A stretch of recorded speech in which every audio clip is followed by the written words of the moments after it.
जे पुनश्च एकदा स्वागत करतो. आमचं एन-जी-ओ विषयी एक 2 मिनिटात इंट्रोडक्शन देतो. त्यानंतर हो. मग आपण या कार्यक्रमाला सुरुवात करूया. आमचं एन-जी-ओ गेले 10 वर्ष महाराष्ट्रातील विविध भागात ऑनलाईन आणि ऑफलाईन दोन्ही माध्यमातून काम करतं. आमचं मुख्य जे तत्व आहे, महात्मा गांधीजींचं खेड्याकडे चला आणि स्वामी विवेकानंद यांनी स्वामी रामकृष्ण परमहंस यांचं शिवभावे जीवसेवा या तत्वानुसार आमचं एन-जी-ओ काम करतं. आम्ही ग्रामीण विकास यासोबतच पर्यावरण, शिक्षण, आरोग्य, महिला सबलीकरण अशा विविध क्षेत्रात कार्यरत आहोत. आमच्या एन-जी-ओची एक छोटीशी व्हिडिओ क्लिप मी इथं शेअर करतो.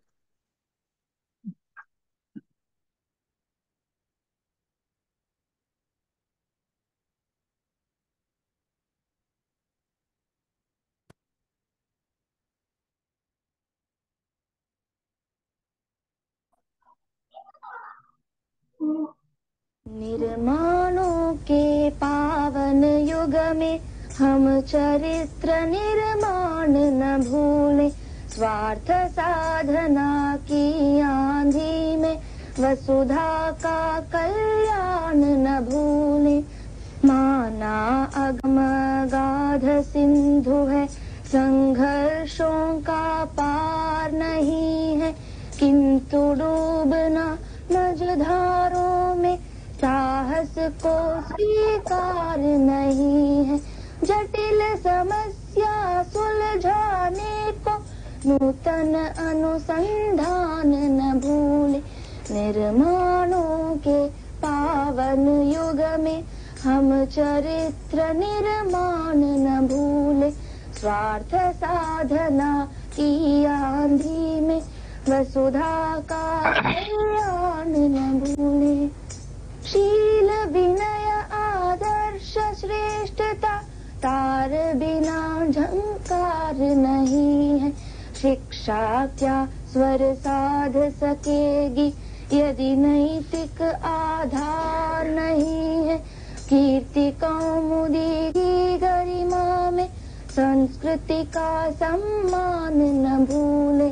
निर्माणों के पावन युग में हम चरित्र निर्माण न भूले, स्वार्थ साधना की आंधी में वसुधा का कल्याण न भूले। आविष्कारों की कृतियों में यदि मानव का प्यार नहीं है, सुजन कोरोना काळात जेव्हा आमच्या सगळ्या फिजिकल ऍक्टिव्हिटी बंद होत्या, आम्ही ऑनलाईन व्याख्यानमाला सुरू केली ऑगस्ट 2020 ला. आणि त्या व्याख्यानमालेसाठी आम्ही जवळजवळ महाराष्ट्रातील तज्ञ लोकांना प्रत्येक क्षेत्रातल्या अगदी स्पर्धा परीक्षेपासून तर ग्रामीण विकास यासोबत कृषी प्रक्रिया उद्योग असतील, यासोबतच टीव्ही मोबाईल स्क्रीनचं कंट्रोलिंग कसं करायचं, त्याचं जे पण नियम आहेत ते कसे फॉलो करायचे याच्याविषयी देखील आम्ही वेबिनार अरेंज केले. यासोबतच छत्रपती शिवराय, डॉक्टर बाबासाहेब आंबेडकर, भगवान गौतम बुद्ध या महापुरुषांच्या चरित्रावर देखील आम्ही व्याख्यानमाला चे आयोजन केले आणि संपूर्ण महाराष्ट्रातून आम्हाला भरभरून प्रतिसाद मिळाला. आज आपण ज्या व्याख्यानमालेसाठी थोडं संवाद साधू त्याविषयी अगदी 2 मिनिटात सांगतो आणि मग आपण पुढे जाऊया. आज चा दिवस खूप छान आहे. छत्रपती शिवरायांची जयंती आहे. त्याबद्दल आमच्या फाउंडेशन कडून सर्वांना मी शुभेच्छा देतो. आणि त्यासोबतच संवाद सारथी का सुरू केलं याबद्दल एक 2 मिनिटात शेअर करतो. संवाद सारथी सुरू करण्यापूर्वी आमच्या सगळ्या एन-जी-ओच्या डिरेक्टर्सने ठरवलं की आपण काहीतरी नवीन उपक्रम सुरू करूया. मग असा उपक्रम असला पाहिजे की ज्याच्यात सगळ्यांना व्यक्त होण्यासाठी चान्स मिळायला पाहिजे. मग खूप लोकांशी चर्चा केल्यानंतर आम्ही असं ठरवलं की संवाद सारथी या व्याख्यानमालेला नाव देऊया. संवाद हा व्हायलाच पाहिजे. कारण कसं असतं की खुद से खुदा तक जोपर्यंत आपण पोहोचत नाही तोपर्यंत आपल्यातलं अव्यक्तता व्यक्त स्वरूपात मांडण्याचे प्रयत्न सुरू होत नाही असं आम्हाला वाटलं. मग जेव्हा विचार केला की संवाद सारथीला व्याख्याते कोण असले पाहिजे, तर मग आम्ही ठरवलं की जे पण स्पेशलाइज किंवा दिव्यांग व्यक्ती आहेत, की ज्यांना त्यांच्या जीवनात रोजच संघर्ष असतो, हा संघर्ष करत असताना ते जेव्हा त्यांचं जीवन जगत असतात, तर ते सुरुवात कुठून करतात, तर आपल्यातल्या ज्या उणिवा आहे त्या शोधून काढतात आणि त्या उणिवांवर मात करत ते स्वतःला जुळवून घेतात, बॅलन्सिंग करतात आपल्या लाईफमध्ये. यासोबत ते इतरांसोबत जुळवून घेत त्यांच्याशी स्पर्धा करत त्यांचे देखील पुढे जाण्याचा प्रयत्न करतात. आतापर्यंत जितकेही व्यक्ती येऊन गेले संवाद सारथीच्या व्याख्यानमालेसाठी, ती सर्वच व्यक्ती खूपच मास्टर ब्लास्टर त्यांच्या क्षेत्रातली, अगदी प्रत्येकाचं युनिकनेस आहे. आणि प्रत्येकाने जेव्हा त्यांचा प्रवास इथं शेअर केला, त्यातनं आम्हाला नक्कीच नवीन नवीन गोष्टी ऐकायला मिळाल्या, त्यातनं शिकायला मिळालं आणि आमच्या NGO ला हे इतर लोकांपर्यंत पोहोचवण्याची संधी मिळाली. आम्हाला त्याबद्दल खूप अभिमान आहे. आमच्या मार्गदर्शिका भावनाताई विस्पुते या सतत आमच्या सोबत असतात आणि संवाद सारथीत आतापर्यंत जेवढेही वक्ते आले, ते सर्वच या व्याख्यानमालेसाठी आम्हाला मदत करत असतात. त्यामुळे आज आपण 78व्या वेबिनार पर्यंत पोहोचलो आहोत.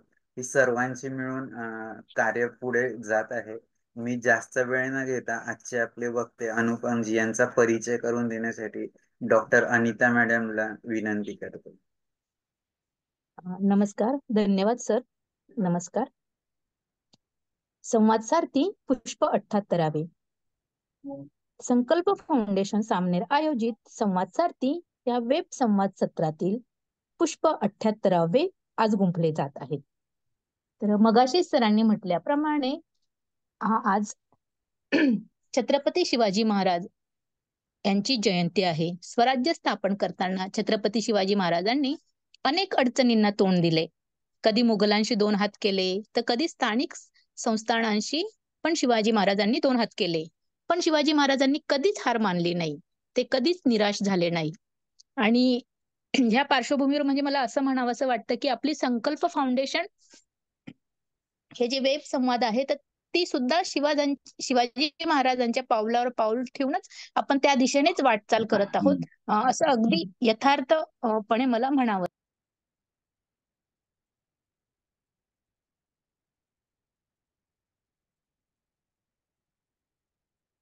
मॅम तुम्ही म्यूट झालाय.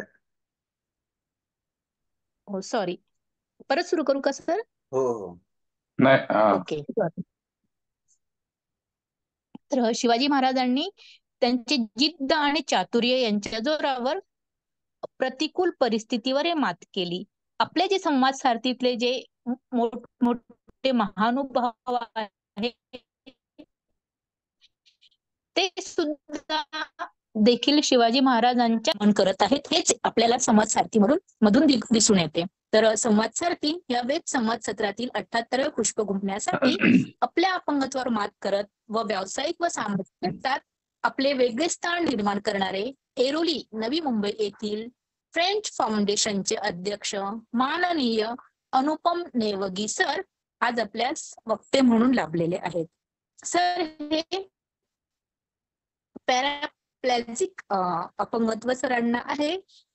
सरांचं शिक्षण हे मार्केटिंग MBA, सरांचं MBA मार्केटिंग मधून सरांचं झालेलं आहे. सर फ्रेंड फाउंडेशनचे अध्यक्ष आहेत. सरांना जे पुरस्कार भेटलेले आहेत, पंख नवे दादर यांच्याकडून सरांचा सन्मान झालेला आहे. तसेच तरुण यशवंत विशेष सक्षम रोटरी क्लब तर्फे सुद्धा सरांचा सत्कार झालेला आहे. तर सरांना असंच म्हणावंसं वाटतं की शिवाजी महाराजांचे जे विचार आहेत, तर ते सरांना अतिशय यथार्थ लागू पडतात. की जो माणूस काळाच्या दुष्ट वर्तुळातूनही आपल्या कामात संपूर्णपणे गुंतलेले असतात, त्यांच्यासाठी वेळ स्वतःच बदलते. सरांनी त्यांच्या कार्यकर्तृत्वाने स्वतःच वेळ बदलून दाखवलेले आहे. तर असे हे आपले माननीय अनुपम नेवगी सर 7 अनुपमनीय मैत्रीची या विषयावर आपल्याशी संवाद साधणार आहेत. तर अधिक वेळ न घेता मी पुढील सूत्रे विशाल सरांकडे सोपवते. धन्यवाद. धन्यवाद डॉक्टर अनिता मॅडम. मी जास्त वेळ न घेता आपले आजचे वक्ते अनुपमजी यांना विनंती करतो की त्यांचा जीवन प्रवास आमच्या सोबत शेअर करा. नमस्कार सगळ्यांना. माझा आवाज येतोय का सगळ्यांना व्यवस्थित? हो सर, क्लिअर व्हिडिओ आहे, आणि अगदी क्लिअर आहे. आवाज ओके.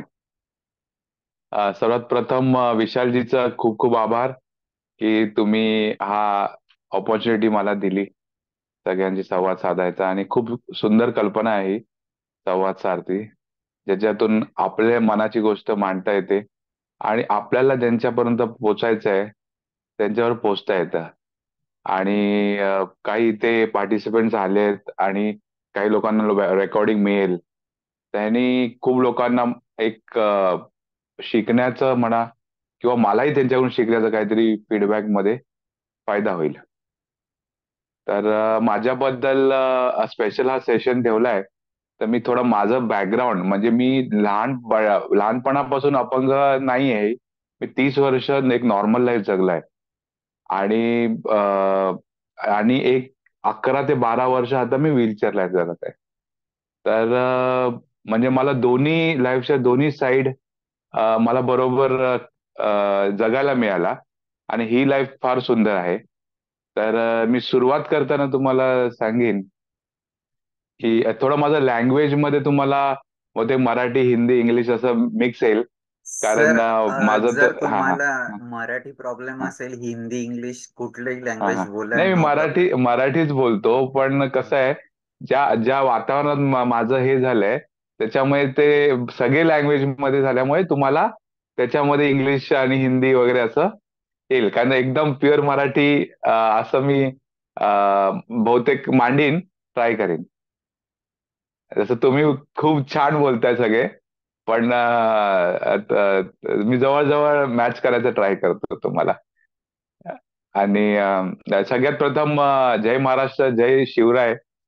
आज शिवजयंती आहे. खूप चांगला दिवस आहे आणि त्याच दिवशी तुम्ही मला या प्रोग्रामसाठी आमंत्रण दिलंय. तर खूप खूप आभार. तर मला माझ्याबद्दल तर सुरुवात करायची अशी की माझा जन्म डिसेंबर 5, 1980 चा जन्म आहे. आणि मी एक जॉईंट फॅमिलीमध्ये आणि खूपच म्हणजे हस्तखेद वातावरणामध्ये जन्माला आलो. आणि आम्ही जवळजवळ म्हणजे आई वडील आणि आम्ही 6 भावंड. म्हणजे मला 3 बहिणी आहेत आणि 2 भाऊ आहेत. तर त्या वातावरणात मी जन्माला आलो. खूपच मजेशीर बालपण होतं माझं. आणि असं चेंबूरला इथे एक सोसायटीमध्ये मी राहत असे.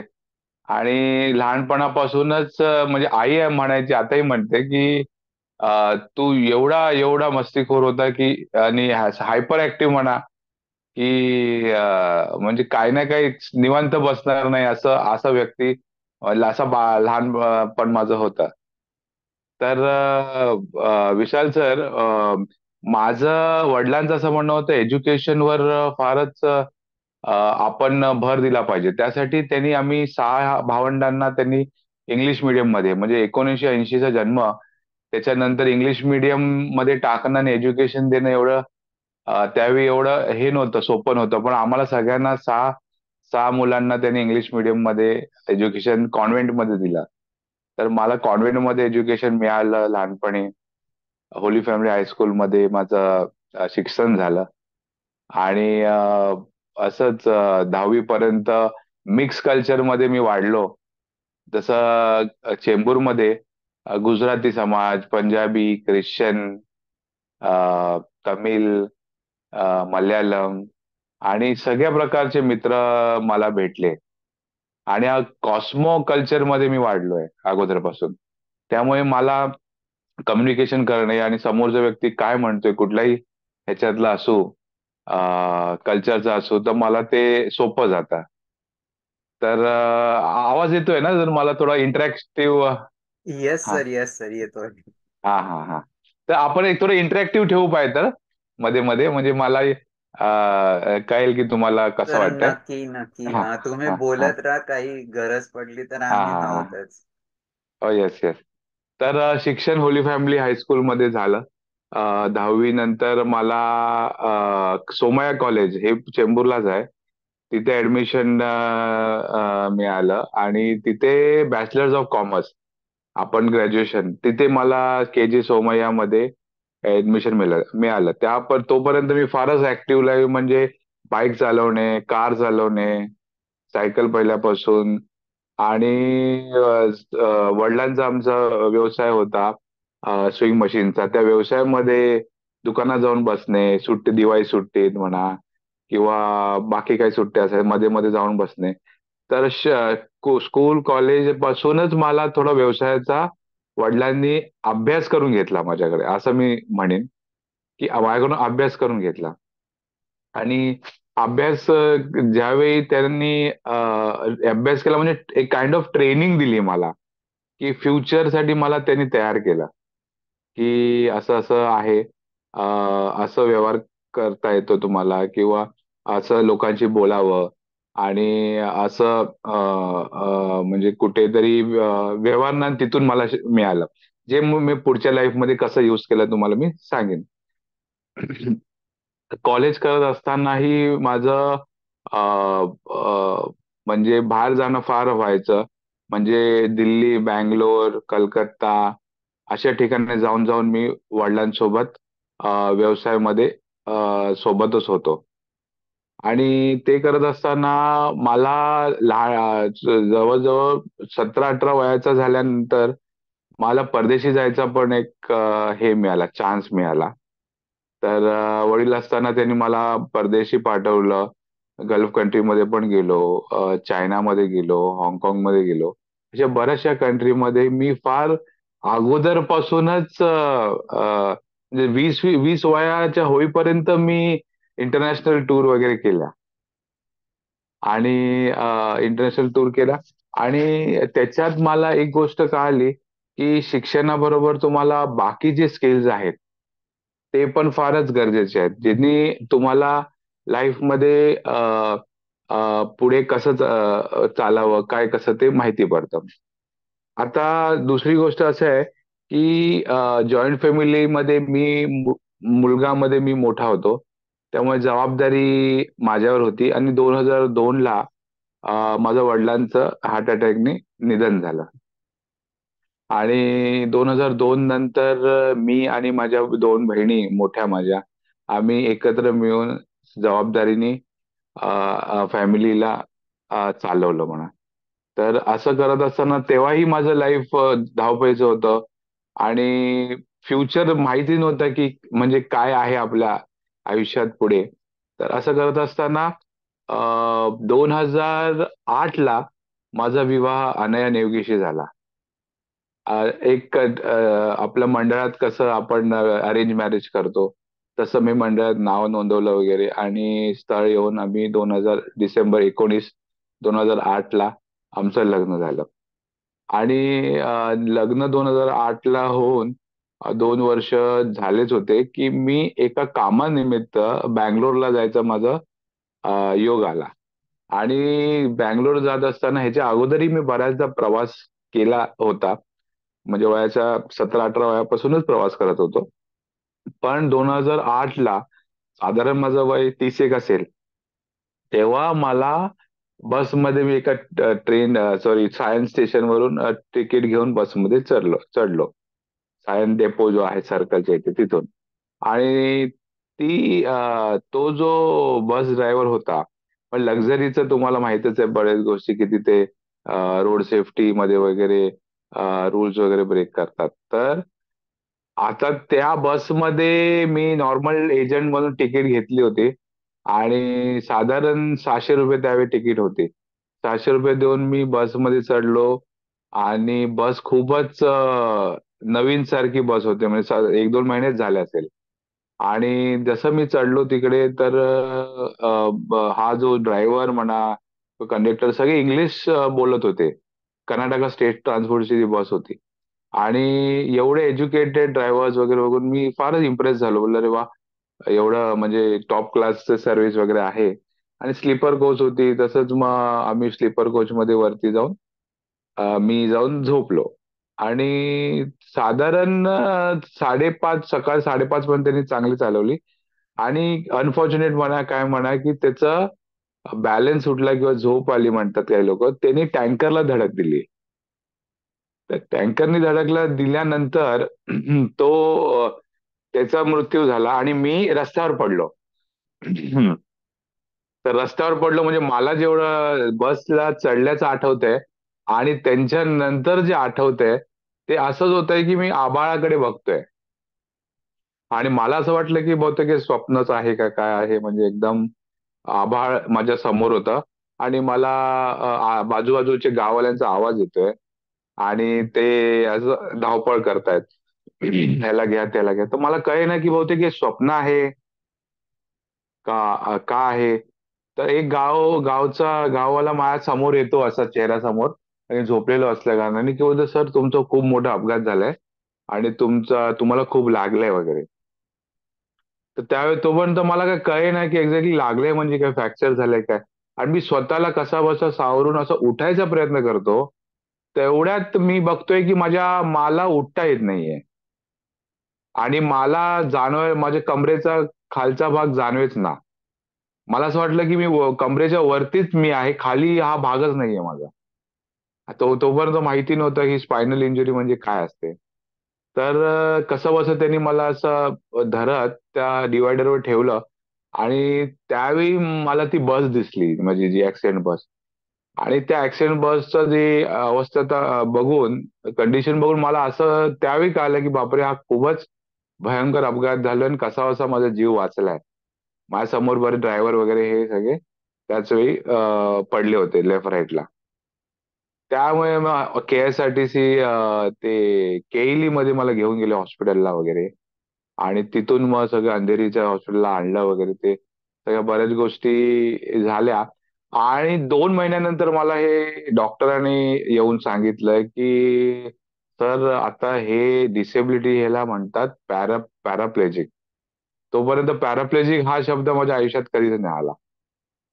आणि पॅराप्लेजिक म्हणजे काय, मी बोललो तुमची 50% शरीर आता अपंग झालंय आणि ह्याच्या पुढे तुम्ही कधीच चालू शकणार नाही. तर तो जो होता मला फारच धक्कादायक क्षण होता. आणि मला कळेना, मला रडूही नाही आलं, पण फारच ट्रॉमॅटिक हे झालं आणि रिॲक्शनच मला जमेना. तर मी कसंबसं आपल्याला स्वतःला सावरून विचार केला, आता चल मी काय करू शकतो. तो बोलला कायमचं तुम्हाला व्हीलचेअरवर सर याच्या पुढे लाईफ काढावं लागेल. तुमचे हे जे वय तुमचं 30 आहे, ते हे पोस्ट लाईफ तुम्ही आता विसरा. ह्याच्या पुढे तुम्ही इलेक्ट्रॉनिक व्हीलचेअर घ्या आणि इलेक्ट्रॉनिक व्हीलचेअर वरून तुम्ही करा. आणि व्हीलचेअर वगैरे हा प्रकार कधीच अगोदर मी पाहिला नव्हता. आणि सडनली हा ट्रॅजिक इव्हेंट मध्ये व्हीलचेअर बसणे, साध्या व्हीलचेअर बसणे आणि व्हीलचेअर ढकलणे काय असतं, ते फर्स्ट मी ते अनुभवलं. आणि विशालजी, हे हे जे मी म्हणतो ना, जे अगोदरपासून अपंग आहेत, त्याला हे नॉर्मल लोकांना कळतही नाही की त्यांना काय स्ट्रगल आहे. आणि मला त्या दिवशी हॉस्पिटलमध्ये कळालं की बापरे, म्हणजे आमच्या समोर एवढे दिव्यांग अगोदरपासून माझ्या समोरही होते, माझ्या बिल्डिंग मध्ये राहत होते. मी असं सहज त्यांना असा म्हणजे नमस्कार वगैरे करून जायचो. पण त्यांचं स्ट्रगल काय होतं हे त्या दिवशी मला कळालं. म्हणजे खूपच एक म्हणा तुम्ही, एक लर्निंग सारखं म्हणा. पण माझ्यासोबत तर माझी मिसेस अनया नेवगी होती. आणि तिचा मला आधार एवढा की तिने मला सांगितलं की जे पण कंडिशन आपल्या देवाने दिलंय त्या कंडिशन मध्ये आपण कसं स्वतःला खुश राहू शकतो आपण आणि कसं आपण समाधानी राहू शकतो हे आपल्याला बघितलं पाहिजे. आणि माझा कणा त्यावेळी तुटला. आणि मी एवढं म्हणेन की एक बायको म्हणून ती माझा कणा म्हणून ती उभी राहिली. आणि तिने मला जे काय फिजिओथेरपीला घेऊन जाणं, प्लस मेडिसिन करणं. मी जवळजवळ 3 महिने हॉस्पिटलला होतो. आणि त्याच्यानंतर 2 महिने परत दुसऱ्या हॉस्पिटलला होतो. तर ती सदाही माझ्या बरोबर होती, फिजिओथेरपी मध्ये म्हणा आणि सगळ्यामध्ये सोबत असल्यामुळे कुठेतरी मी व्हीलचेअरवर कम्फर्टेबल झालो. आणि असं करत असताना माझी फॅमिलीचा माझ्या बहिणी, माझे भाऊ, हे पण त्यांना जे जे शक्य होतं ते त्यांनी मला मदत केली. आणि कुठेतरी आधार म्हणा, इमोशनल म्हणा, मॉरल सपोर्ट म्हणा, सगळेच होते. माझे नातेवाईक, माझे चुलत भाऊ म्हणा, शाळेचे मित्र, कॉलेजचे मित्र, हे सगळे मला आधार म्हणून होते. आणि त्याच्यामुळे मला कुठेतरी एक कॉन्फिडन्स मिळालं, विशालजी, ज्याच्यातून मी एक विचार केला की नाही, आताही हे लाईफ जे आहे ह्याच्यातही काही आपण म्हणजे निर्माण करू शकतो. ह्याच्यातूनही काहीतरी आपण निर्माण करू शकतो. तर अजून त्याच्यानंतर ह्याला एक हाजी अलीला एक सेंटर आहे, तिथे एकदा मी गेलो होतो व्हीलचेअरवर एक हँडिकॅप सर्टिफिकेट काढायला. तर हँडिकॅप सर्टिफिकेट काढत असताना तर मी लाईनीत उभा होतो. त्यावेळी मी पाहिलं की माझ्यापेक्षा क्रिटिकल कंडिशन मध्ये लहान लहान मुलं म्हणा, आणि एक हे जवळजवळ MR मुलं हे तिकडे आले होते. आणि असे माझ्यासारखे ऍक्सिडेंट केसेस आले होते, ग्रामीण भागातून आले होते. आणि काही 12 वर्षाचं हे होते, टीनेज लोक होते. त्यावेळी माझ्या मनात आलं की मला 30 वर्ष देवाने खूपच सुंदर दिली, आणि मी का रडू मग. ह्यांना बघून मला असं वाटतं की मी खूपच लकी होतो की देवाने मला धावपळीचं आणि परदेशी जाण्याचं, आणि मी तिथे जॉबही केला, तो चान्स दिला, ते आयुष्य दाखवलं. तर त्यांना बघून मला असं वाटलं की मी त्यांच्यामध्ये कुठेतरी त्यांच्या जर कामाला आलो तर माझ्या ह्या लाईफला, व्हीलचेअर लाईफला एक अर्थ मिळेल. विशालजी, मग नंतर एक पॅराप्लेजिक फाउंडेशन सायन इथे हे रिहॅब सेंटर आहे, तिकडे मी मिसेस सुलभा वर्दे जे फाउंडर आहेत तिकडे पॅराप्लेजिक फाउंडेशनचे, त्यांना भेटलो. त्यांनी सगळ्यात मोठं मला एक गुरुमंत्र दिला. तो म्हणाला, अरे 50% तू अपंग जरी असशील तरी तू 100% जे अपंग आहे त्यांच्यासाठी काम कर, त्यांना आधार बन. आणि त्यांचं जे मला सांगणं आहे, आताही मला आठवतं की त्यांच्यामध्ये जॉय ऑफ गिव्हिंग, ज्या सुलभा वर्दे आहेत, ते म्हणाले की त्यांना जर तुला खुश राहायचं आहे, आयुष्य जगायचं आहे, तर तुला जॉय ऑफ गिव्हिंग समजायला लागेल. म्हणजे मॅडम काय आहे जॉय ऑफ गिव्हिंग? बोल, तुझ्याकडे जे आहे, अर्धी भाकरी आहे किंवा अर्धीच्या अर्धी भाकरी आहे, त्याच्यातलं तू अर्धी जर कोणाला देतो आणि त्यांची मदत करतो तर तुझ्या आयुष्याला अर्थ मिळेल. आणि त्याच्यातून मी कुठेतरी एक लेसन म्हणा, मेसेज घेतला. आणि त्याच्यानंतर त्या NGO बरोबर मी जवळजवळ 7-8 वर्ष होतो, आताही आहे. आणि बरेच NGO मध्ये जाऊन जाऊन मी माझ्यासारख्या लोकांना काउन्सिलिंग करायला लागलो. आणि काउन्सिलिंग करत असताना मला असं दिसण्यात आलं की हे लोक तर बाहेर पडलेच नाहीयेत. म्हणजे 5-5 वर्ष ते जो पण ऍक्सिडेंट झालाय त्याच्या पण ते बाहेरच पडले नाहीयेत. तर त्यांना बाहेर काढणं हे सगळं माझं ध्येय बनलं याच्या पुढे, म्हणजे मिशन बनलं समजा. आणि मिशन असं झालं की रत्नागिरी, इथे आमचे Ratnagiri RHP, Ratnagiri handicap paraplegic foundation, ह्यांचा खूप मोठा मला सपोर्ट मिळाला. श्री सादिक करीम नाकाडे यांचा मोठा मला सपोर्ट आताही आहे, की कारण ह्यांची इंजुरी माझ्या अगोदर झाली होती. त्यामुळे त्यांनी मला फारच गाईड केलं की कसं तुम्ही व्हीलचेअर मध्ये लाईफ जगू शकता. आणि त्याच्यानंतर असं वेगवेगळ्या NGO ला कॉन्टॅक्ट कर, शरण म्हणून एक NGO आहे, MBA फाउंडेशन आहे. आणि नंतर मला एक लक्षात आलं की आपण, आपला ऍक्सिडेंट झालाय, जर आपल्यासारख्या दुसऱ्या लोकांना ऍक्सिडेंट पासून आपल्याला जर वाचवायचं असेल तर रोड सेफ्टी चे प्रोग्राम आपल्याला घ्यावे लागतील.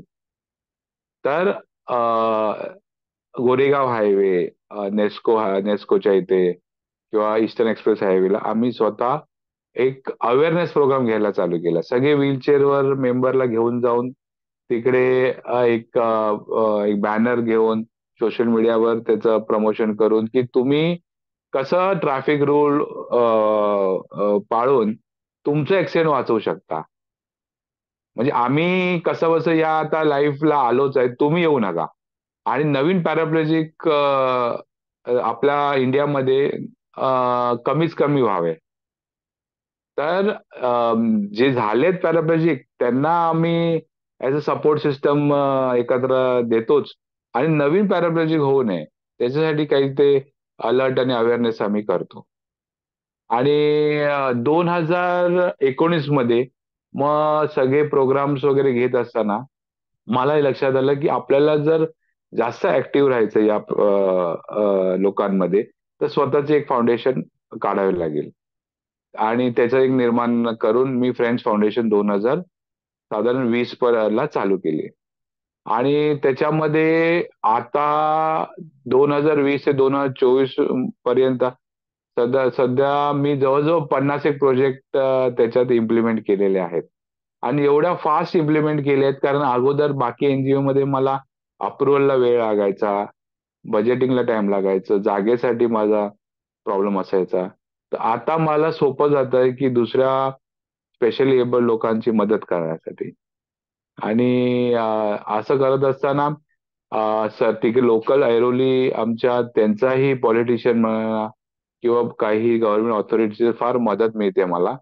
आणि आता एक सगळ्यात मोठा प्रोजेक्ट आम्ही घेतला आहे तो इलेक्ट्रिक व्हीलचेअर जास्तीत जास्त लोकांना मिळावा. इलेक्ट्रिक व्हीलचेअर हा प्रकार असा आहे की अपंगांना पंख दिल्यासारखे आहेत ते. तर निओ मोशन ही कंपनी जी आहे ही इलेक्ट्रॉनिक व्हीलचेअर बनवते. त्यांच्या कॉन्टॅक्टमध्ये येऊन आणि फूड डिलिव्हरीसाठी स्पेशली एबल्ड व्हीलचेअर वाले तुमचं झोमॅटो, स्विगी किंवा काही आता ऑनलाईन सर्व्हिसेस चालू झालेत त्यांना कॉन्टॅक्ट करून आमच्या लोकांना व्हीलचेअर युजरला तुम्ही एम्प्लॉय करा, त्यांना काहीतरी उत्पन्न मिळेल आणि तुमचंही एक सोशल कॉज सारखं ऍक्टिव्हिटी होईल. ह्याच्यावर आम्ही काम करत आहोत सध्या. न्यू मोशनशी बोलणं चालू आहे. लास्टदा आम्ही 40 एक व्हीलचेअर वाटल्या. आणि ग्रामीण भागात मला फार इच्छा आहे माझी की जास्त जास्त मी प्रोजेक्ट तिथे राबवावे. कारण मुंबईमध्ये काही ना काही सपोर्ट होतो, ऐरोलीमध्येही होतो. तर ग्रामीण भागात कोकणामध्ये किंवा विदर्भ अशा ठिकाणी कुठे ना कुठे आम्ही पोचायचा प्रयत्न करतोय. आणि जसं तुम्ही म्हणालात संकल्प फाउंडेशन ही ग्रामीण भागात काम करतो. तर कुठेतरी आपल्याला एकत्र होऊन एक जॉईंट व्हेंचर सारखं करता आलं तर खूप चांगलं. म्हणजे काही नाही प्रोजेक्ट केला तर ज्ञान जरी एकामेकाला दिलं आपण तरी खूप मदत होते आपल्याला. आणि फ्युचर प्लॅनिंग माझे असे आहेत फ्रेंड्स फाउंडेशनचे की मेंबर्स वाढवणे आणि त्याच्यातून डोनर्स वाढवणे, अवेअरनेस करणे, नवीन ऍक्सिडेंट होऊ नये. आणि ऍक्सेसेबल मुंबई.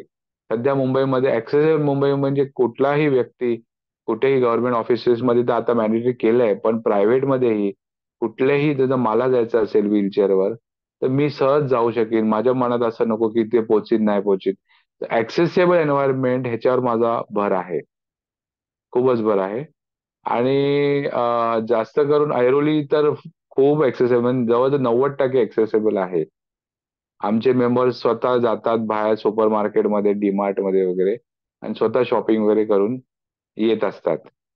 तर असंच वेगवेगळ्या सिटीजला ऍक्सेसेबल करावं ही माझी फारच खूपच इच्छा आहे. विशालजी, आ, आवाज पोचतोय ना सर? हा हो, येस येस. हा हा. तर ही साधारण माझी माहिती आहे. तुम्हाला याच्यात काही मला विचारायचं असेल तुम्ही विचारू शकता. हा. सर, खूपच इन्स्पायरिंग प्रवास आहे तुमचा. या हम्म. सगळ्या प्रवासात तुम्ही दोघही बाजू सांगितल्या, बिफोर ऍक्सिडेंट हो. आणि आफ्टर ऍक्सिडेंट. आणि जे तुम्हाला जे डॉक्टर सुलभा भेटले आणि त्यांनी जे जॉय ऑफ गिव्हिंग सांगितलं आणि तो तुम्ही फॉलो केला, हम्म. तर खरोखर हम्म. खूप छान तुमचा प्रवास आहे. पण या संपूर्ण हम्म. प्रवासात जसं तुमच्या प्रवासात तुमच्या जीवनात आलेला सर्वात आनंदाचा क्षण की जो आजही विसरू हम्म. शकत नाही, त्याबद्दल सांगा ना. अ, माझं असं झालं, मला आनंदाचा क्षण आणि दुःखाचा क्षण हे एकाच वेळी मिळाला. म्हणजे असं झालंय की ज्यावेळी माझं ऍक्सिडेंट झालं, त्याच वेळी माझी मिसेस 7 महिने प्रेग्नंट होती. तर ज्यावेळी मी हॉस्पिटलला होतो त्याच वेळी तीच हॉस्पिटलला होती. मला अ, सुंदर अशी कन्या जन्माला आली. आणि त्यावेळी मी म्हणजे फार खुशी म्हणजे दुःखात होतो की माझे पाय गेले, आता निकामी झाले. आणि त्या दुःखातून हा जो सर्वात छान आनंदाचा क्षण की मुलीचा जन्म झाला, हे खूपच मला त्यावेळी भरून आलो. आणि मी पहिला शब्द म्हणजे मी झालो हे ते बोलत, ती पाय हलवते का, म्हणजे असं मला म्हणजे असं माझ्या मनात आलं लगेच तिला विचारावं. आणि मी माझ्या मिसेसला विचारलं, ती म्हणजे पाय हलवते, हात पाय हलवते, बोललो, हो हो. आणि नॉर्मल बाळ झाले आपल्याला वगैरे. त्यामुळे हा हा जो इमिजिएटली मला जे शॉक मधून बाहेर काढण्याचा जो देवाने मला एक हे दिलं, खूप चांगलं माहिती म्हणजे न्यूज दिली, त्याच्यातून मी बाहेर निघालो, त्या शॉक मधून बाहेर निघालो. आनंदाचा क्षण दिला मला देवाने, असं म्हणता येईल. खूपच छान सर. हा हा. जसं तुम्ही म्हटले की तुम्ही सतत प्रेरणेने काम करतात हम्म. आणि या सगळ्या प्रेरणेला जेव्हा तुम्ही हे काम करतायत तर तुम्ही एवढी एनर्जी कशी मेंटेन ठेवतात आणि इतकं अगदी कूल राहून हे सगळं ऍक्सेप्ट कसं केलं, हम्म. त्याचं काय राज आहे त्याच्याबद्दल पण सांगा. हम्म. विशालजी, असं असं आहे की मला, जसं मी तुम्हाला म्हणालो, लहानपणापासून वडिलांनी मला एक ट्युशन आणि एक ट्रेनिंग सारखंच मला शिकवलं. आणि माझ्यामध्ये एक स्टुडंटचा ऍटिट्यूड आहे. आणि मी सगळ्यांनाही म्हणेन की आपण जर स्टुडंट ऍटिट्यूड मध्ये कोणालाही अप्रोच झालो, म्हणजे वडील मला, जरी मला वाटलं की ही गोष्ट चुकीची मला वाटते, तरी मी कधी त्यांना हे नाही केलं, म्हणजे नकार नाही दिला, ते करत राहिलो. आणि कराटे किड हा पिक्चर जर तुम्ही बघितला असेल, तर ते हळूहळू आपल्या लक्षात येतं की समोरची व्यक्ती आपल्याला काय शिकवायचा प्रयत्न करते. आणि त्याच्यातून त्यांनी मला काम राहायला, कंपोज राहणं, आणि कुठेतरी तुमचं आता तुम्हाला साधारण ते चित्र दिसत नसेल, आणि तुम्हाला आता जर राग येत असेल, तरी काही वेळानंतर तुम्हाला ती गोष्ट समजून येते. त्यामुळे काम राहिल्याशिवाय दुसरं बेस्ट तुमचं स्टेट ऑफ माइंड ठेवणं काहीच नाहीये. म्हणजे रागामध्ये उलट केलेली गोष्ट खराब होते, असं त्यांनी मला शिकवलं. आणि वडिलांचंच मला शिकवण आहे अगोदरपासून. आणि लहानपणीचं जे व्यवसायाचं ज्ञान म्हणा, किंवा बाकी जसं वेगवेगळ्या कल्चरचे मित्र होते माझे, ते ते मी आताही त्याचं ते नॉलेज इम्प्लिमेंट करतो. आणि वेगळ्या वेगळ्या व्हीलचेअर युजर्सला कोचिंग करतो की असं लाईफ तुम्ही जगा. फ्रस्ट्रेट होऊन काही फायदा नाहीये. आणि फ्रस्ट्रेट होऊन तुम्हाला अजूनच त्रास होणार, डिप्रेशन होणार. आणि मग डिप्रेशन मध्ये गेल्यानंतर मग अजून तुम्ही सॅड व्हाल. असं ते माझं वडिलांचं शिकवण आहे. निश्चितच सर. तुमच्याकडे बघून असं वाटतं की तुम्ही हम्म. अप्लाइड लिव्हिंग म्हणजे नुसतं शिकणं आणि ते जीवनात अंमलात आणणं. जसं तुम्ही सांगितलं की तुमच्या वडिलांनी अगदी 17-18 हम्म. वर्षाचे असतानाच हम्म. प्रत्यक्ष बिझनेस कसा करायचा आणि जे हम्म. अ, जीवनाचं शिक्षण आहे ते तुम्हाला प्रत्यक्ष दिल्यामुळे निश्चितच त्या गोष्टीचा फायदा तुमच्या भावी आयुष्यात झाला. आणि आज तुम्ही स्वतः तर चांगल्या पद्धतीने जीवन जगताय पण इतरांना पण प्रेरणा देताय. निश्चितच अजून माझ्या मनात बरंच आहे, पण आपल्यासोबत जे प्रेक्षक आहेत त्यांना पण आपण अनम्यूट हा करून हा. बोलायला सांगू. एक एक हा हा, सर त्याच्यात बोला थोडं ना. ऍड करायचं असं आहे. हो सर वडील बोला. माणसं जे असतात आपले, म्हणजे माझी आई, सासू सासरे माझे, आणि माझे काही मामा, मावशी, काका काकी, ह्यांचं ऍक्सिडेंट नंतर जे मला जे सपोर्ट मिळाला, की त्यांनी आपल्यापेक्षा जास्त आयुष्य बघितल्या कारणाने त्यांनी जो मला आधार दिला, एक मेंटल म्हणा किंवा फिजिकली मला मदत केली, आणि आपली मेडिकल कंडिशन इम्प्रूव्ह करायला, तर ह्यांनी पण मला फारच सपोर्ट झाला. आणि जर ते नसतील तर मला हे जर काम करता नाही येणार. त्यामुळे मी माझ्या आई, मम्मी, माझ्या बहिणी, माझे भाऊ, सासू सासरे, माझी बायको, मुलगी, ही पुरं माझं सपोर्ट सिस्टम आहे. आणि ते ते माझ्या सोबत असतात, त्यामुळे मी पुढे जोराने काम करू शकतो, असं आहे ते. खूपच छान सर. आपल्यासोबत जे प्रेक्षक आहेत, Ashok Bhanse sir, doctor Sunita madam, Sadiq ji, hmm. तर मी त्यांना विनंती करतो की अनम्यूट करून बोलावं. ज्यांनाही हम्म. बोलायचं आहे प्लीज अनम्यूट करा आणि बोला. हम्म. प्रिया मॅडम, प्रकाश जी. हम्म.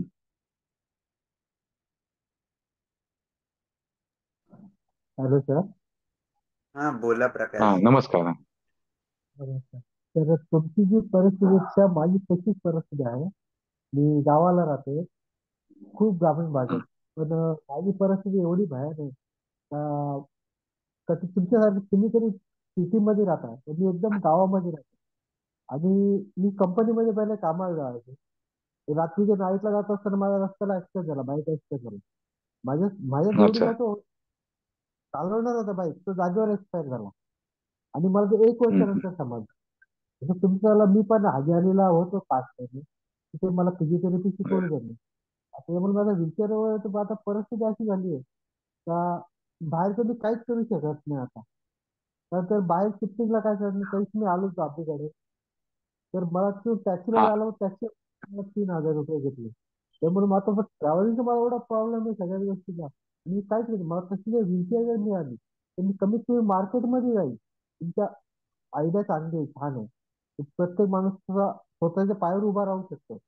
आता मला तशी व्हीलचेअर जर भेटली तर मी कमीत कमी इथून 6 किलोमीटर, मला 6 किलोमीटर मला मार्केट आहे, तिथे जर गेलो तर कमीत हम्म. कमी मी काहीतरी करू शकतो. हा. आणि हो हो, प्रशांत नाव म्हणाला ना तू? प्रकाश ऐनकर. ना, प्रकाश. प्रकाश, मी जे तू लाईफ जगतोय सध्या, ते एकदम जवळजवळ मी समजू शकतो. ठीक आहे. आता हा. सगळ्यात अगोदर की तू आपला पूर्व आयुष्य जो होतं, म्हणजे मी अगोदरचा जन्म म्हणेन, ज्यावेळी तू फिरायचा आणि देवाने तुला जे मेमरीज दिले ते सगळे आठवायचं. आणि आपल्याला देवाला रोज सकाळी एक प्रार्थना करायची आहे की मला हे एवढं सुंदर आयुष्य तू अगोदर दिलंयस. कारण आपण माणसाचा एक स्वभाव असा आहे, चांगल्या गोष्टी विसरून आपण ज्या गोष्टी आपल्याला नाही मिळाल्या त्याच्यावर आपण विचार करत बसतो. तर सगळ्यात बरोबर. प्रथम सकाळी आपण उठलो की फ्रेश झाल्यावर तो एक प्रार्थनामध्ये की आपल्याला जे देवाने दिलंय त्याचं ग्रॅटिट्यूड म्हणतात इंग्लिशमध्ये, ग्रॅटिट्यूड असावा आपला, ग्रेटफुल असावं, थँक गिव्हिंग असावं. एकदा ते जर तू थँकफुल राहिलास, त्याच्यानंतर तुला एक कुठेतरी आत्मबळ मिळेल. तुझी जी कंडिशन आहे मी ऐकली याच्या अगोदरही, तू त्या काही आय थिंक प्रोग्राम मध्ये मला ते सांगितलं होतं. आणि एकदा तुला काय ते व्हीलचेअर मिळेल नाही मिळेल, किंवा तू आता म्हणा घरातून बाहेर निघतोयस नाही निघताय, जे काय आहे, तरी ज्या पोझिशन मध्ये आहेस त्या पोझिशन मध्ये तुला कसं खुश राहता येईल हे पहिलं आपल्याला स्वतः केलं पाहिजे. आता मी जो तुमच्याशी बोलतोय, आता मी बेडवर बसून बोलतोय कारण माझ्या पायात एवढं स्वेलिंग आहे की व्हीलचेअर बसता येत नाहीये. पण तरीही मी खुश आहे. आणि मी त्याच्याबद्दल नेगेटिव्ह न असून मी पॉझिटिव्ह साईड विचार करून मला सकाळपासून काय माझ्या आयुष्यात पॉझिटिव्ह झालं त्याच्याने मी स्वतःला आनंदित ठेवतो. दुसरी गोष्ट, बरोबर. तुझं कम्युनिकेशन खूप चांगलं आहे, तू विचार तुझे मांडलेस व्यवस्थित. आणि ज्यावेळी तू कोणाशी बोलतोयस त्यावेळी जॉय ऑफ गिव्हिंग हा जो प्रकार आहे ना, की तू समोरच्याशी मागतोयस त्याच्या अगोदर तू काय देऊ शकतोस ह्याचाही आपण विचार करून आयुष्य जगलं पाहिजे. बरोबर. आता तू म्हणे सर माझ्याकडे काहीच नाहीये, मी काय देऊ तुम्हाला? हा, बरोबर आहे. तर हा, पण तुझ्याकडे खूप काही आहे जो तू मला देऊ शकतोस आणि आपल्यासारख्या दुसऱ्या व्हीलचेअर युजरला देऊ शकतोस. ह्याचा विचार कर. आणि कशा ना कशा माध्यमातून ते लोकांपर्यंत पोहोचू दे. आमचंही लक्ष तुझ्याकडे आहे, प्रयत्न चालू आहेत. पण जसं मी इतक्या वर्षानंतर आता कुठे मला यश मिळतंय, तसं तुलाही थोडा अजून त्रास घेऊन ते यश मिळेल असं मला खात्री आहे. प्रयत्न आहे. तर मी त्यांचं झालेलं विसरू जातो. याच्या पुढे आपल्याला काय करायचंय याच्यावर फोकस करायचा, हा माझा स्वतःचा मोठा हा, नाही पण तुला झालं सकाळी उठून काय एक 5 मिनिटं स्वतःकडे बघून जे चांगल्या गोष्टी झाल्या आयुष्यात त्याचा आठवण करून जरूर घ्यायची आहे तुम्हाला. त्या गोष्टी मी लिखत करतो आणि पुढे पुढे आपल्याला काय करायचंय याच्यावर मी फोकस करतो जास्त. पुढे झालं पुढे काय करायचंय, पॉझिटिव्हली काय करायचंय आणि जुनं पॉझिटिव्ह. पॉझिटिव्ह काय झालं ह्याचा विचार कर. ह्या गोष्टी जर तू लक्षात घेतल्या ना तर ऑटोमॅटिकली चांगल्या गोष्टी घडत जातील. नुसतं प्रयत्न जर माझे आहे तर माझे प्रयत्न आहेत काहीतरी आपलं नवीन काहीतरी करायचं आहे, त्याच्या उद्दिष्टाने माझं जीवन जगतोय मी आता. तर झालं ते झालं, त्याला काही पर्याय नाही. तर आता पुढे आपल्याला कसं मार्ग काढता येतो, मार्ग शोधायचा प्रयत्न करतोय मी. मार्ग निघेल एक दिवस बरं, याची मला चांगलं, गॅरंटी. खूप खूप छान, खूप छान, खूप छान. मार्ग निघेल, प्रयत्न करीत राहणार मी, यश कधी मला माहित नाही. तुम्ही प्रयत्न निश्चित करत राहणार, सगळं माझ्या जेवढं शक्य आहे तेवढं मी प्रयत्न करत राहणार माझ्यासाठी, माझ्यापेक्षा माझ्या फॅमिलीसाठी, सगळ्यांसाठी मी खूप खूप छान, फॅमिलीसाठी खूप छान. साठी जेवढं शक्य होईल आपल्याला, जेवढं शक्य आहे तेवढं आपण प्रयत्न करत राहायचे. यश कुठपर्यंत दिले आपल्याला माहित नाही, कारण आपण फिजिकली मेंटेन एवढं नाही आणि त्याच्यामुळे. आणि आणि रिसिव्हर जो आहे, रिसिव्हर बनण्यापेक्षा गिव्हर बनण्याची हा आपला ऍटिट्यूड असावा. गिव्हर म्हणजे तू कुठल्या ना कुठल्या गोष्टी आजूबाजूच्या ह्याला काहीतरी तू देत राहा. कुठे ना कुठे देव तुला तुझा ऑटोमॅटिक तुला मिळत जाणार, त्याचा हा माझा मला खूप विश्वास आहे. सेल्फ अनुभव आहे. कारण आपण ज्यावेळेला दुसऱ्यासाठी काहीतरी हॅलो करतो ना त्या प्रकाश. दिवशी दुःखी प्रकाश, मध्ये बोला बोला मी बोलू का थोडस सरांबद्दल? हा, बोला बोला बोला बोला. बोला. तुम्हाला जे काही प्रॉब्लेम्स असतील ना, तुम्ही ते नंतर त्यांना वैयक्तिक फोन करून डिस्कस करू शकता. हो हो हो हो. सॉरी, मी मध्येच तुम्हाला थांबवते. नाही, नक्की नक्की. हा. अनुपम सरांबद्दल काय बोलाल तेवढं थोडंच आहे. अगदी हम्म. हसरं व्यक्तिमत्व आहे आणि माझे मिस्टर सादिक नाकडे यांचं खूप छान दोघांची मैत्री आहे.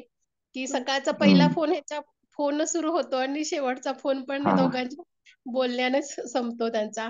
एक वेळ तो माझ्याशी हम्म. नाही बोलेल एक दिवस, पण हम्म. अनुपमशी बोलल्याशिवाय राहणार नाही असं अशी यांची मैत्री आहे.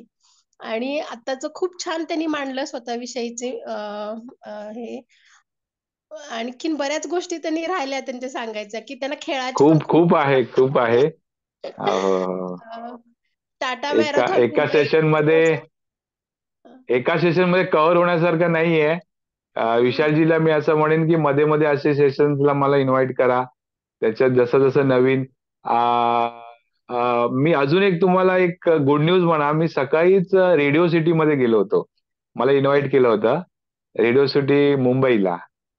तर त्याने मला खास माझं काम बघून इन्व्हाइट केलं. तिथे रोड सेफ्टी आणि व्हीलचेअर युजर्स बद्दल मी रेडिओवर ऑन एअर गेलो. आता टेलिकास्ट बहुतेक होईल, त्याचं एडिटिंग चालू आहे.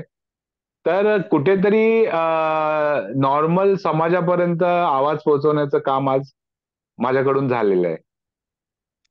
1 व्हेरी तासाचा गुड. इंटरव्ह्यू तिकडे मी सकाळी दिला. हा, ओके ओके, तोही छानच झाला असेल इंटरव्ह्यू. खूप खूप छान झाला. आणि कुठेतरी मला तेच माझं नेहमी असतं की आपण कसं स्पेशली एबल लोकांपर्यंत, माझ्या कम्युनिटी म्हणजे माझी फॅमिली म्हणतो मी, माझ्या फॅमिलीला कसं मी एक लाभ करून देईन ह्याचा माझा विचार नेहमी असतो.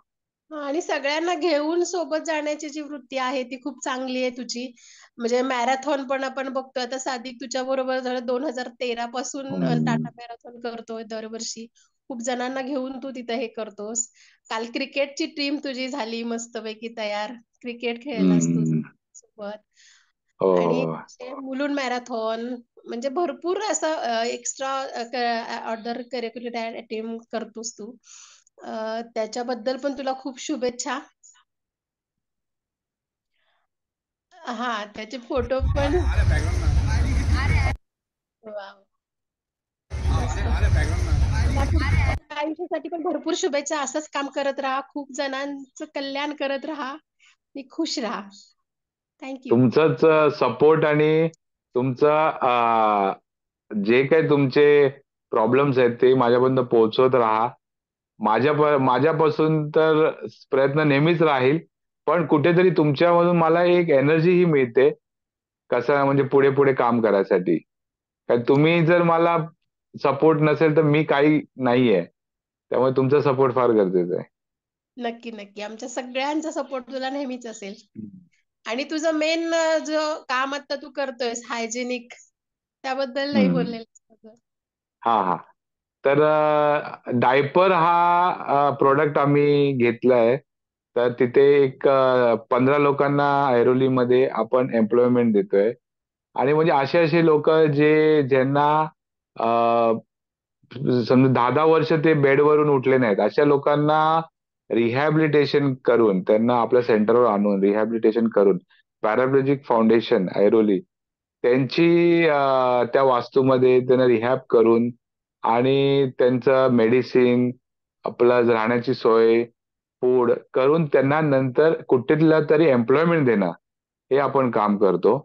तर सध्या माझ्याकडे जे मुलं आहेत ती मोहन थोरात, नवीन ठाकूर, विकी नायर, सचिन शिंदे, नितीन जिगळे, राहुल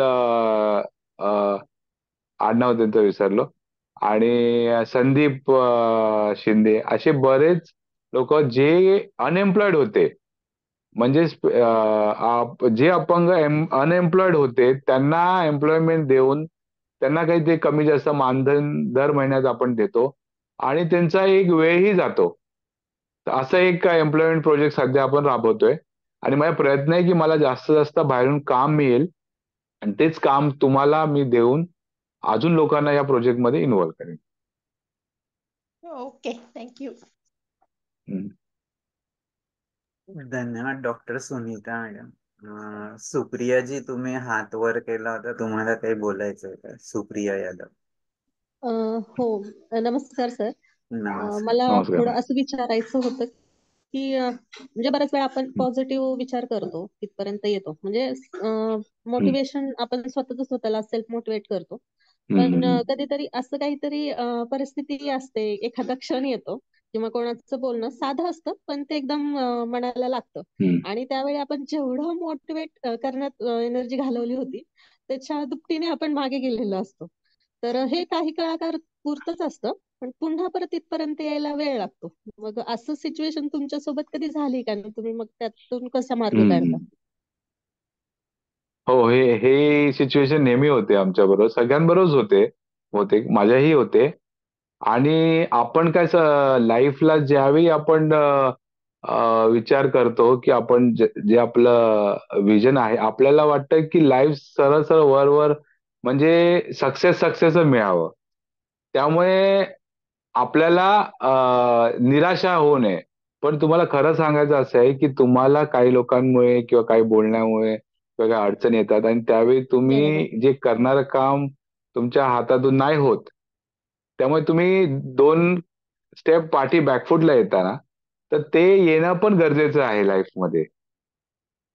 त्यामुळे त्यावेळी तुम्ही अपसेट होऊ नका. ओके. कारण असं आहे की तुम्ही 2 स्टेप पाठी आलाय, समजा आज 19 तारखेला तुम्ही एक विचार केला की मी हे काम करीन आणि त्यासाठी तुम्ही 1 महिना काम केलं, 6 महिने तुम्ही अगोदरपासून काम केलं आणि 19 तारखेला ते घडणारं नाही घडलं आणि तुम्ही विचार झाले बापरे एवढी मेहनत माझी वाया गेली, तर तसं नाहीये ते. जर सस्टेनेबिलिटी म्हणजे ती गोष्ट जर सस्टेन व्हायला पाहिजे तर सगळे चॅलेंजेसला त्यांनी फेस केलं पाहिजे. ती अडचण येणार, हे येणार, तर त्या अडचणीतून जर ती गोष्ट शक्य झाली तर तरच ती सस्टेन होईल. म्हणजे ती कायमची ती गोष्ट तिकडे राहील. आणि जर चॅलेंजेस नाही आले आणि तर ती गोष्ट घडली तर ती तशी काही टायमानंतर ती ती ती गोष्ट तिकडे सक्सेस जास्त वेळ राहणार नाही.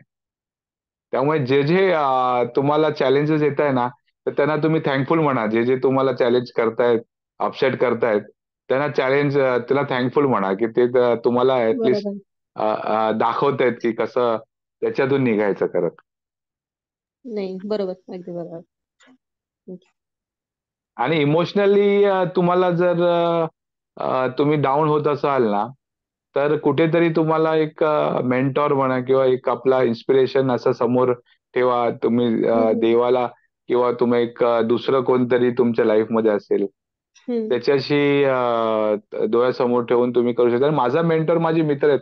आता सादिक नाकाडे आहेत, तर मग दिवसभर मला काय झालं मी रात्री त्यांना रिपोर्ट करतो. त्यामुळे तुमच्या मैत्रीण असेल कोण तुमची समजा तिच्याशी बोला, मन हलकं करा बरोबर. आणि पण दुसऱ्या दिवशी भरारी घ्या. Okay, thank you sir. काय ते. धन्यवाद सुप्रिया मॅडम. हा बोला सादिक जी. नमस्कार अनुपम. नमस्कार सर. हा तुझं जे ऐकतोय मी सगळं हे ऐकल्यानंतर अच्छा मलाच अच्छा आणखी मोटिवेशन झाल्यासारखं वाटतंय. आणि तुझ्याबद्दल अच्छा.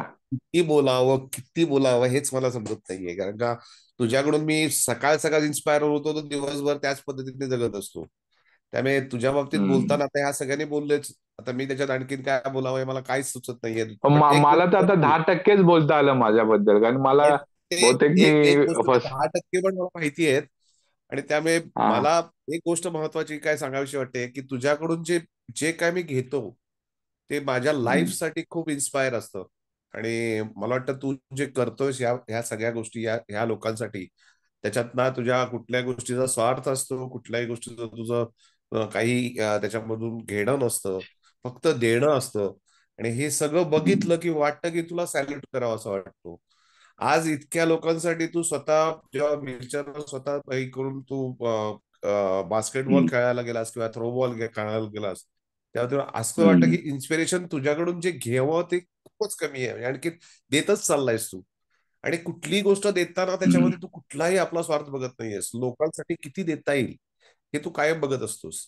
आज तू एवढी मोठी कंपनी चालवत असताना सुद्धा ह्या लोकांसाठी विचार केलास आणि ह्या विचारातूनच समोरच्या माणसाला जितकं देता येईल तेवढं तू देण्याचा प्रयत्न करतोस. आणि ते करत असताना लोकांकडून डोनेशन न येताना स्वतःच्या खर्चातून तू सगळ्या गोष्टी या लोकांसाठी देतोस. हे जेव्हा आपण बघतो आणि मी जेव्हा हे स्वतः विचार करतो, तेव्हा ते ते बोलण्याच्या पलीकडचं असतं. खरंच सांगतो, तुझ्याकडून ज्या ज्या गोष्टी मी सकाळ सकाळ आपण जेव्हा फोन करतो, फोनवर बोलतो, एकमेकांशी चर्चा करतो आणि चर्चा केल्यानंतर असं जेव्हा मला वाटतं हम्म. की जे मला देवाने हे दिलंय ना, हे अनमोल दिलंय आणि ते मला कायमस्वरूपी अनमोलच ठेवायचं आहे. कारण का तुला सुंदर तुला भेटलो सुंदर. मी 2013 असेल. आणि 13 नंतर ज्या वेळेला तुला ह्या सगळ्या तुझ्या या प्रवासात मी जेव्हा मी भागीदार म्हणून व्हायला लागलो, तेव्हा एक गोष्ट बघितली, देवा तू मला दिलंयस हे मला कायमस्वरूपी ठेव. आणि तीच माझी इच्छा आहे, दुसरं काही नाहीये. आणि मी भावनात्मक खूप इतक्यासाठी छान झालोय खूप की छान. तुला खरं सांगते की ह्याच्यासारखा सुवर्ण सुवर्ण क्षण मी कुणाशी बोलू, कसा बोलू, काय बोलू.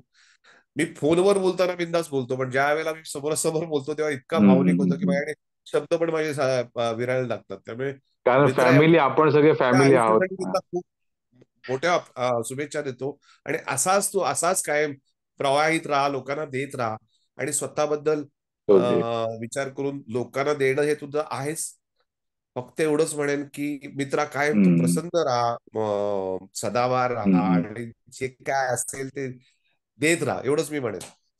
आणखी काही नाही बोलू खूप शकत खूप मी. छान. खूप भावना खूप खूप छान छान छान बोललात सर, मला आणि आवडलं तुझ्या तुमचं. पुढच्या आयुष्यासाठी माझ्याकडून खूप खूप शुभेच्छा. उदंड आयुष्य मिळो तुम्हाला.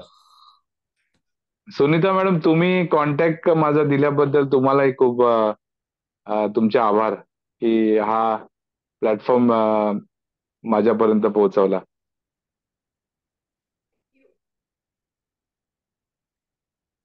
सर ठीक आहे, पुढचे आहे ना. हॅलो. भानसे सर, तुम्हाला काही बोलायचंय?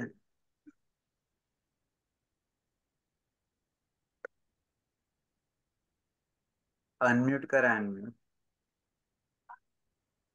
नमस्कार सर. नमस्कार नमस्कार. खूप छान विचार मांडले सर तुम्ही, आणि आमच्यासारख्या नवीन नवीन दिव्यांगांना पण खूप प्रेरणादायी आहात सर तुम्ही. हम्म. आणि थोडं मॅरेथॉन बद्दल बोलत तर ते पण थोडंसं सांगून द्या, एवढ्याच शुभेच्छा देतो. आणि असेच नवीन नवीन कार्य समोरच्यासाठी शुभेच्छा सर.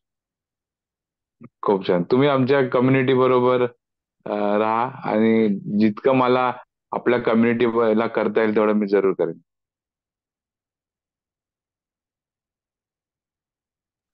त्याच्यामध्ये तुझ्याकडून आहे ना का मॅरेथॉन बद्दल ऐकणं महत्वाचं वाटेल. अच्छा, हा. मॅरेथॉन तुम्ही कुठल्या कुठल्या ह्याच्यात आहेत आता, म्हणजे कुठल्या हा एरियातून बोलताय?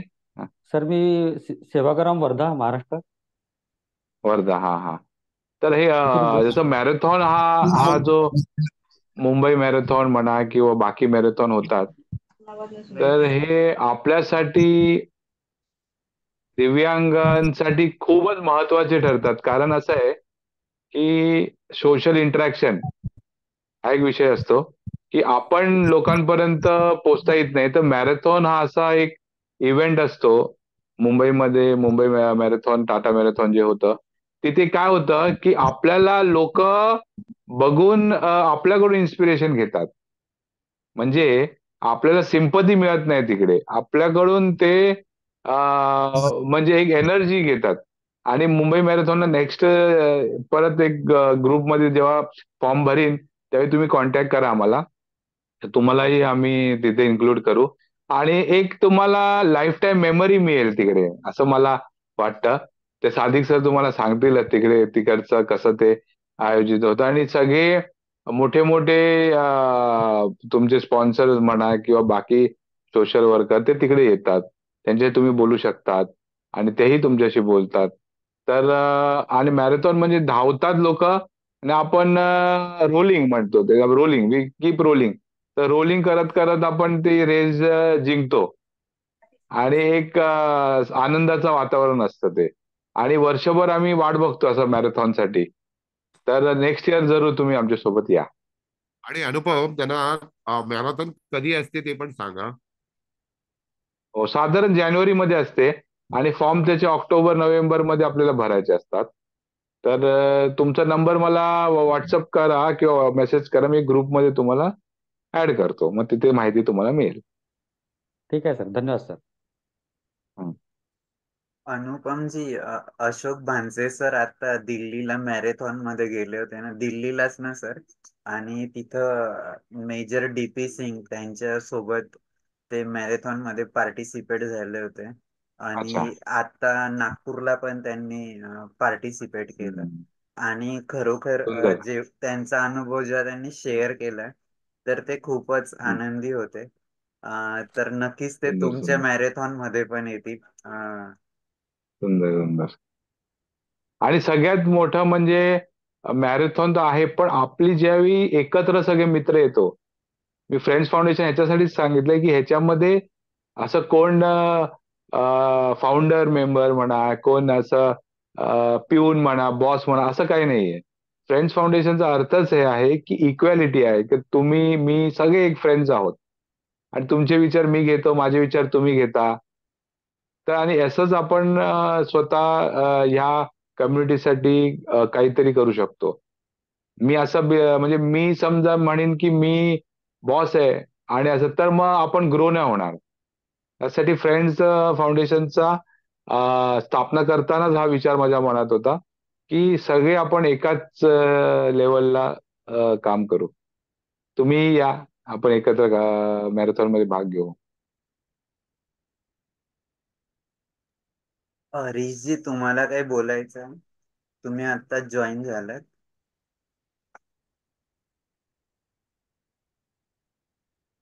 कोण? हरीश म्हणून कोणीतरी आहे. अच्छा. ठीक आहे, ते अनम्यूट नाही करत आहे. सर, अच्छा. खरोखर तुमचा प्रवास आणि तुम्ही ज्या प्रेरणेने इतरांसाठी काम करताय, जसं तुम्ही आता सांगितलं की हं. 15 लोकांना एम्प्लॉयमेंट पण देणार आहात तुमच्या माध्यमातून, तर निश्चितच. आणि नाही, देतोय, आम्ही देतोय, चालू आहे हा हा प्रोजेक्ट. आणि निओ मोशन सोबत पण बऱ्याच लोकांना त्या तुम्ही उद्योगाला लावलं. तर खरोखर सर, तुमचं कार्य खूप मोठं आहे. आणि आज जसं मी सांगितलं की प्रत्येक वेळेस जेव्हा संवाद सारथीला जे बोलणारे स्पीकर आहेत, महानुभाव आहेत, ते खूपच त्यांचं कार्य युनिक असतं. आज तुमच्याकडून जो लेसन मिळाला, ऐकायला मिळालं, शिकायला मिळालं, हे खूपच आमच्यासाठी आणि इतरांसाठी पण प्रेरणादायी आहे. मी आमच्या संपूर्ण संकल्प फाउंडेशन परिवाराकडून आपले ऋण व्यक्त करतो. आपण नक्कीच भविष्यात हम्म. संपर्कात राहू आणि एकत्र नक्की मिळून नक्की कसं काम करता येईल त्यासाठी प्रयत्न करू. सर, जाता जाता नक्की एक संदेश सर्वांसाठी द्यावा, मग आपण प्रार्थनेने आजच्या हम्म. कार्यक्रमाची सांगता हो करू. हो हो. संदेश हाच म्हणता येईल की आजचा दिवस तुमचा कसाही असो, पण दुसऱ्या दिवशी काहीतरी चांगलं घडणार आहे या विचाराने तुम्ही म्हणजे रात्र तुमची हा विचार घेऊन तुम्ही झोपा. कारण मी माझा स्वतःचा अनुभव आहे की एवढ्या झिरो मध्ये जाऊन मी परत 100 पर्यंत पोहोचलोय. आणि असंच प्रत्येकाच्या आयुष्यामध्ये घडत असतं आणि हा विश्वास मनात ठेवा. खूपच छान थँक्यू. सर. निश्चितच तुमचे जे गोष्टी आहे की जॉय ऑफ गिविंग हे खूप महत्वाचं आहे आणि ते असलं तर निश्चितच घेणारे न म्हणता देणारे होणं हे खूप गरजेचं असतं.